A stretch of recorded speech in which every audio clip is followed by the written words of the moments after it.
Biomedical engineering researchers at Johns Hopkins University are working to transform heart patient care. They can now create a personalized digital model of a patient's heart, a digital twin, and use artificial intelligence to help better predict which patients are most at risk of sudden cardiac death. The technology is aimed at improving clinical decision-making, says Professor Natalia Trajanova. We would like the doctors, when they make decisions for treatment, to use our digital twin to develop the optimal treatment. When they want to make a prognosis, how the patient trajectory will be, or what is the risk of the patient of developing an adverse outcome of sort, we would like them to use our AI algorithms. Heart disease is the leading cause of death worldwide, according to the World Health Organization. Trajanova's research looks to cut those deaths using an algorithm based on each patient's scans. We do MRI, contrast-enhanced MRI of the heart, and then we combine that contrast-enhanced MRI with all the clinical data that's known for the patient. At the end, this is combined with survival analysis, and we can tell over 10 years what is the risk of a patient of having sudden cardiac death. Unlike segmented images most often used today, Trajanova says using whole images of the heart produce more accurate predictions of which patients need defibrillators.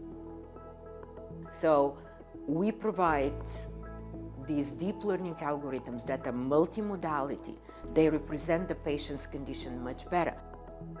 At the Johns Hopkins Sidney Kimmel Comprehensive Cancer Center, Dr. Victor Velculescu is leading research into developing new ways of detecting early-stage cancers.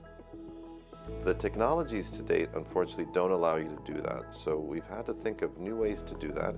And the stuff we've been developing, I must say, is almost like a space-age kind of technology. The team observed that cancer cells grow and replicate more chaotically than normal cells. So when those cells die, they leave behind telltale characteristics of fragments of DNA circulating in the blood, called cell-free DNA. Using machine learning, the team developed blood testing technology to detect these highly variable patterns, known as Delphi, combining genome-wide sequencing of single molecules of DNA shed from tumors.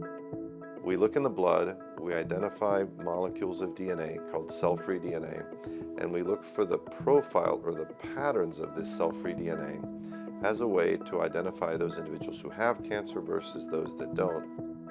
AI has the advantage of being able to take the millions and millions of pieces of cell-free DNA and the patterns that come from these and ultimately come up with an algorithm that can distinguish individuals with cancer versus those that don't. Velculescu says improved blood tests could lead to greater cancer screening worldwide. The thought here is that a simple blood test would really increase the number of folks that could be detected to have an elevated signal of this biomarker, and that would lead them into this pathway of then getting imaging and the various diagnostic workup. With the use of artificial intelligence in medicine growing, there are concerns among medical ethicists about how emerging technologies should be deployed. I just want to make sure that we're testing to know it works. In the same way that we have a lot of procedures and norms and standards set to test a new drug before it is implemented and available for patients, we should be thinking through the same sort of safety and efficacy standards for AI tools in medicine as well.